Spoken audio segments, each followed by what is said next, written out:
Nalilito ka ba?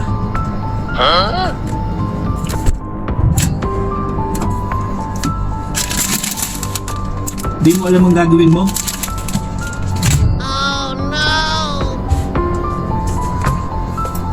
Kung ganun, ganito ang gawin mo.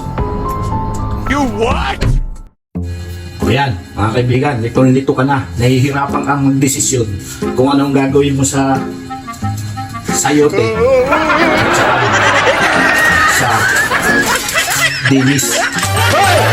Pabigat kayo! Pabigat! Ako hindi pumunta rito para mag-dito. Tandaan mo ha?